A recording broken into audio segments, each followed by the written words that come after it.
Hey everybody, it's Mama Barmel here. Yes, this is a back porch thoughts video. However, I am not on my back porch. As you can see, I'm in my SUV. It is Tuesday, and Tuesdays and Thursdays are my running days, so I'm pretty much in the car anyway, from like 3 o'clock till almost 7 o'clock. Kids have all kinds of activities, just a lot of stuff they weren't able to do when we lived in Ohio. So I'm in my car. That's the first reason. The second reason is our sliding glass door. The rollers on the bottom, one of them snapped, so our maintenance men are fixing it. So I don't even have access to my back porch to do a back porch thoughts video. So I was like, well, I told him earlier today I was going to do it. I really want to do it, so I'm going to just do it from the car. I know I've been seeing, I wanted to show you guys my rules chart, but unfortunately, like I said, I'm stuck in the car, so I don't have that with me. However, I do want to go over what's actually on it, and then I will take a picture of it later today when I get home from all my running and post it to my Instagram. And I'll put that link in the description of the video. And I'll probably end up posting it to Facebook too, which you can find me at Facebook by my regular name, not Mama Bear Mel. So you may not be able to find it unless we're already friends on Facebook. So let's go ahead and get started with the video that I want to do from the back porch. Okay, great. Okay, mamas and papas. So I have a quick question for you. Do you find that you are repeating standard, regular household rules that should actually have been, actually are in effect and shouldn't be known by now? Like rules like, make your bed in the morning, don't argue with your sister, stuff like that. Just little minor household rules that you have had in effect probably for years, but you have to keep repeating yourself. Here's my take on it. I do not repeat myself more than 3 times. First time, I'll give you the benefit of the doubt, you didn't hear me. Second time, that's your one and only warning. And third time that I'm saying it, you're already in trouble, but you still have to do it. Let me give you an example. So one of the main rules in our household is in the mornings, there's no TV. The TV is not on before school. It's a distraction. You're not getting ready for school if you're sitting on your butt watching cartoons. It sounds kind of mean to some, but it just makes sense for our household. Today is Tuesday, like I said. So last Wednesday, I told my then 11-year-old, she turned 12 on Saturday, but my then 11-year-old, when I came out of my bedroom, I'm like, why is the TV on? Oh, well, I'm already ready for school. I just wanted to, watch a quick bit of my show, blah, blah, blah. But her brother's sitting there, and he's still got his PJs on, no shoes on, no socks on, not ready for school, has to leave for the bus in like 2 minutes. So I tell her, what's one of the morning rules? No TV. Very good. It's right there on the wall. And it's not even worded like that because the rules on my board are not, it's not written in the negative. I find kids tend to follow some rules a little better if they're not written in the negative. But it's right there on the board. No TV before school. The time before school, because I try to get it to where they sleep as much as they can, the time before school is to, you wake up, you get ready for school, you get ready for the bus, you go. You're not there to watch TV. So that was Wednesday. Thursday morning, I come out, it's about 10 to 8, and, I had already come out. We had already done breakfast. I had gone back in my room to, get ready for my day, to get dressed, and I come out, same show's on. Okay, and I know she heard me the day before. We had a discussion about it, but I gave her warning number 2. Or, I'm sorry, I said it, I repeated myself the second time. It was the very only warning. Carmela, what's the rule about TV? In the morning, before school. Don't have it on. We had this discussion yesterday. This is your one and only warning before you're in trouble for it. Friday morning, we got up probably around 7:30. Kids were already ready. They ate breakfast. I went in, got ready for my day. I came out. Guess what was not on my TV? The cartoon. She knew her birthday was Saturday. She knew her party was Saturday. She knew she had like 8 12-year-old kids coming to my house. Well, not my house. We went to the pool in the complex. But she knew that I would cancel that party if I would have came out and that TV was on. She had her warning. She had her first mistake. She had her warning. She knew that third time I was not repeating myself. It was just bam, I said this, now you're punished. That is what I'm talking about, not repeating. Because sometimes you do have to say things over and over again so that kids know, so it gets ingrained.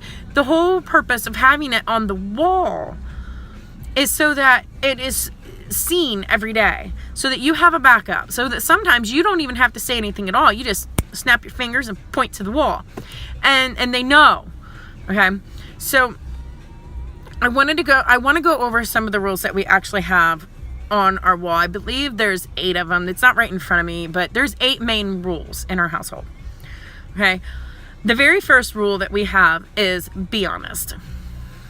Now underneath it does say don't lie, don't cheat, don't steal, because that's all part of being honest, and it kind of just gives them like, a little extra of it. That was on the old one. On the new one, it just says be honest, because my kids already know those 3 things. Even the 7-year-old does. So those 3 things are already ingrained, but the number 1 rule in our household is be honest. We try to push for honesty. There's no such thing as little white lies, because little white lies grow into big lies. And if I ask you if you did something, you will get in less trouble if you just tell me, yeah, I made a mistake, I'm sorry. Okay, well, here is the punishment for it. If you sit there and tell me for hours and hours, no, I didn't do that. That wasn't me. I didn't do that. Instead of like maybe a day without TV, you're going 3. I love the fact that we have consequences that work with these kids. So the first one is to be honest. The second one is be helpful. That goes both ways, and it states, our old one stated, the kids know that, but it states right under be helpful. You help when you can. You accept help from others if you need to.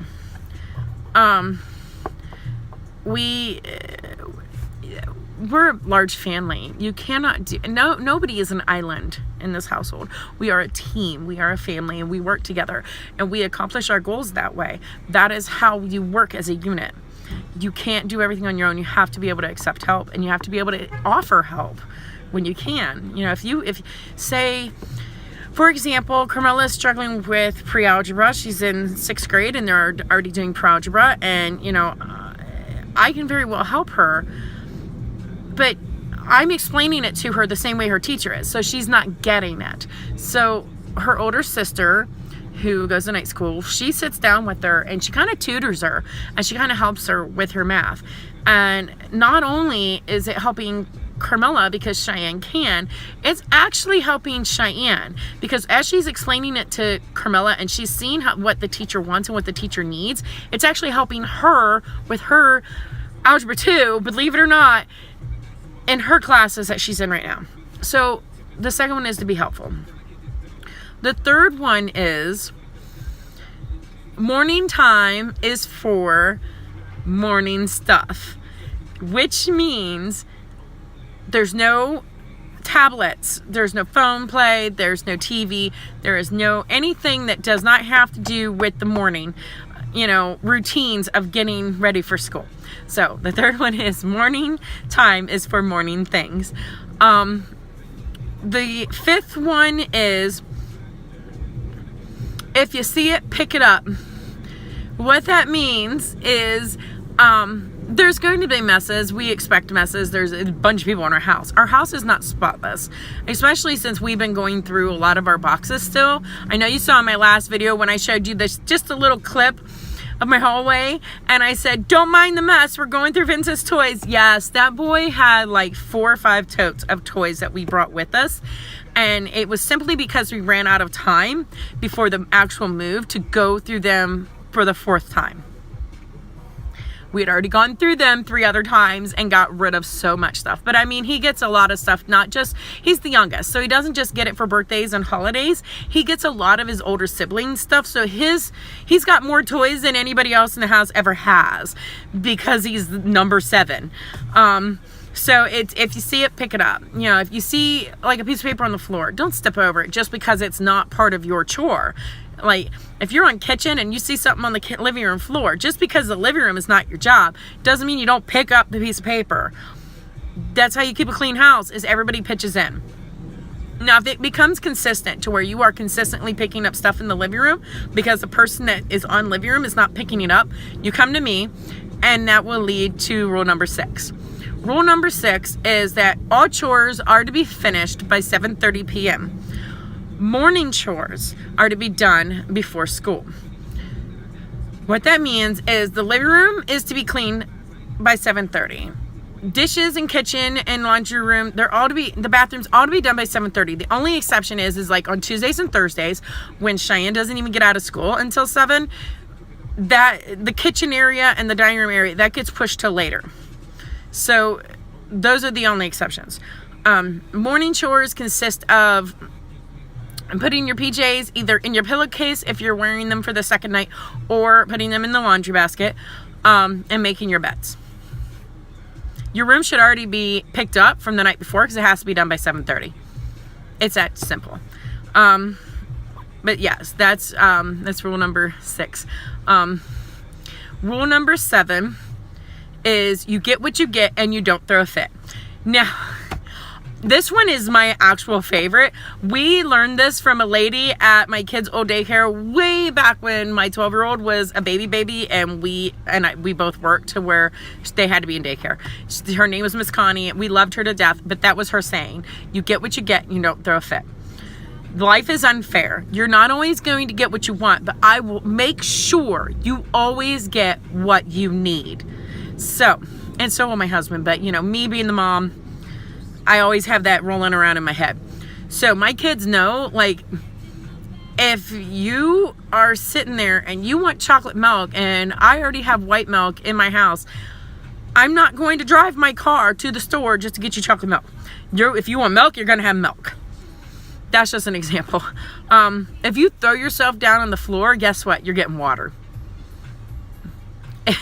You don't throw a fit. You will get what I give you, and you will not throw a fit. You are allowed to be upset, but you're not allowed to throw yourself on the floor and throw an all-out fit.